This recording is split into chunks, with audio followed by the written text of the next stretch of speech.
Yo guys! What's up? And welcome back na naman dito!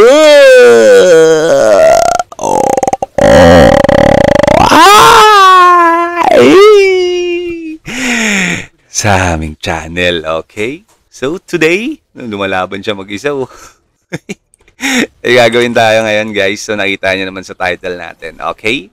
Dito yan mga bossing, kung mapapansin nyo, etong trade station, hindi tayo makapagbenta, no? Kasi ang sabi dito, hindi pa siya ma-unlock eh, oh. Sabi, Saga, the missing trade station items, okay? So yon, kailangan daw itong tapusin bago siya ma-unlock. Kasi guys, kailangan na natin itong ma-unlock as soon as possible sapagkat palduhan, mga idolo. Opo, tama po ang narinig ninyo. Palduhan ho talaga. Okay? So yon, paano nga ba ito ma-unlock? Dito yan sa Saga guys. Kailangan may tapusin kayo dito sa Tomb of Fate, the missing trade station items. Okay? So kung mapapansin nyo, 1/7 na tayo dito kasi nagawa ko na yung isa. Lately ko na lang din naisip na i-content at i-share sa inyo kung paano siya tatapusin. Okay? So yon, ang unang clue, ang sabi ay I should go to the house in front of the outer castle entrance. Okay, actually itong ano na to, itong clue na to, napakadali na lang yan dahil meron na siyang may ganito na yan, oh.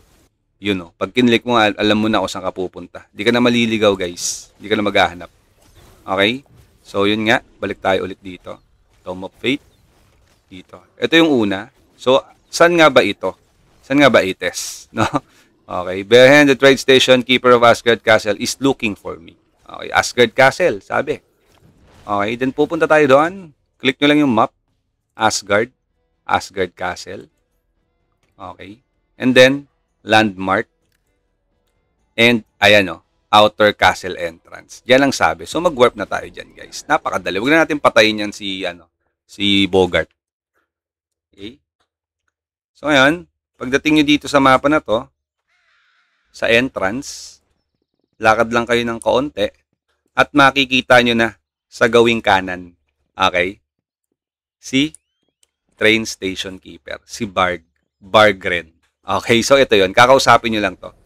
Okay, then after nyan, yung next clue natin, click nyo lang ulit yung Saga, Tomb of Fate, ito sabay na tayo dito. Talk to the miscellaneous merchant, Burl, okay? I should go to the merchant Burl at Windy Duck to check on the current situation. Okay? So, click nyo lang to. Ayan. Hanapin natin yon sa Windy Duck. Click natin tong Windy Duck, guys.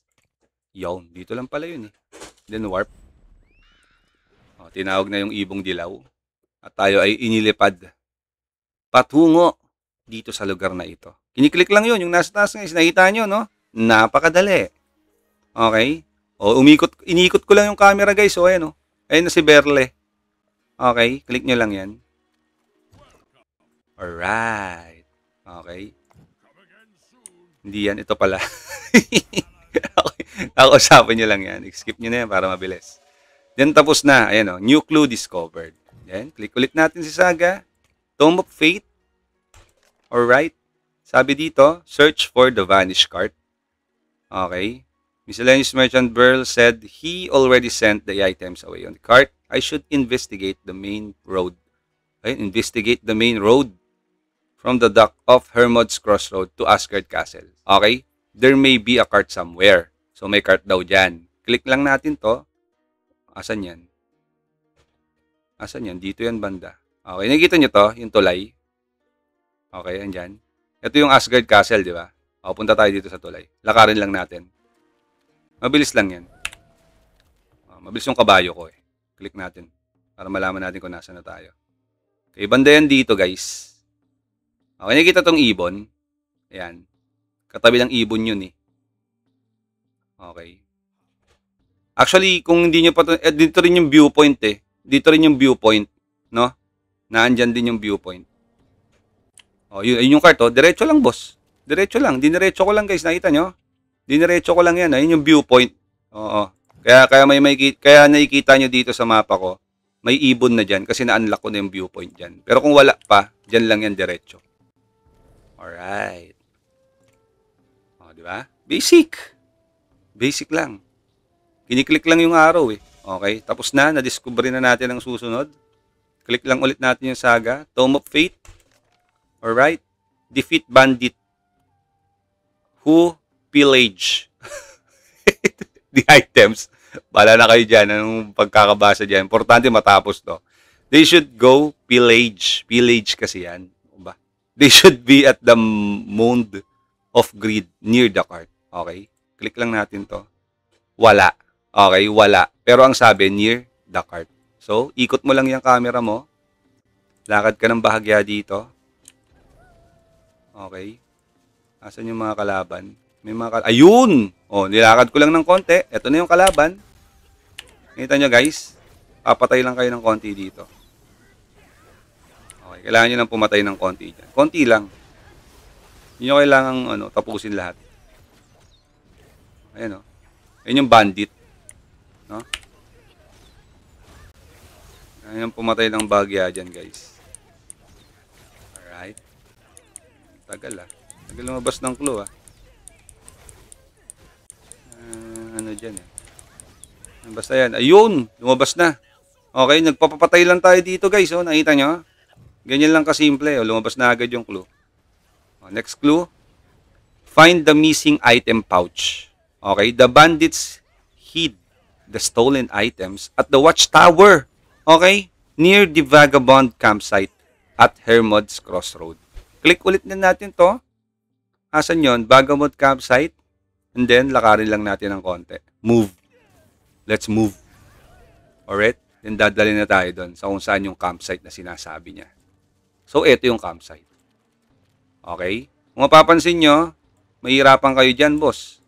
Okay? Ngayon gagawin nyo, lilikod lang kayo dito sa pangalawang tent. Okay? Pangalawang tent sa likod, sa may watchtower daw. Okay? So, ito yun.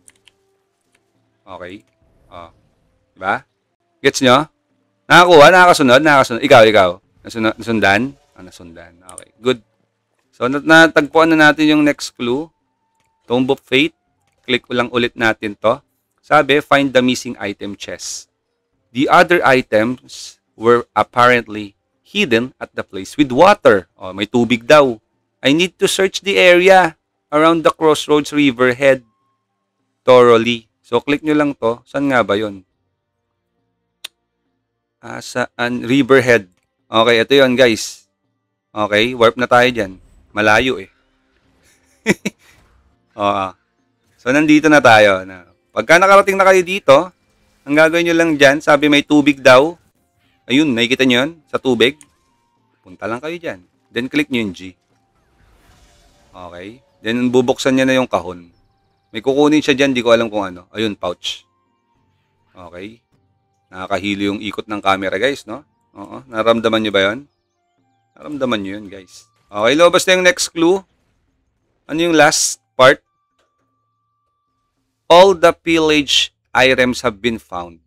I should go to the house in front of the outer castle of Asgard Castle and see the trade station keeper, Vargren. Okay, so punta tayo ulit doon. Sabi, outer castle entrance, then warp.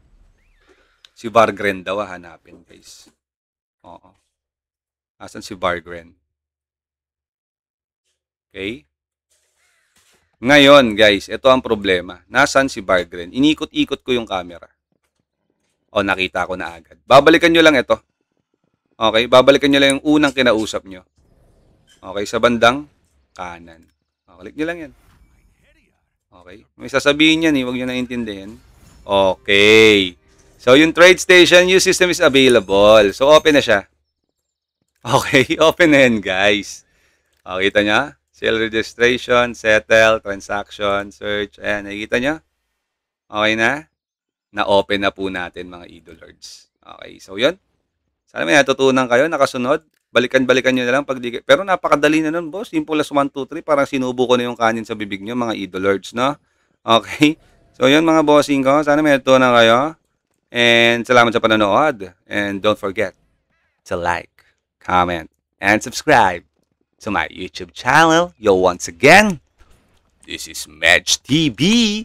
And see you in our next vlog. Peace out. Thank you very much. Bye-bye.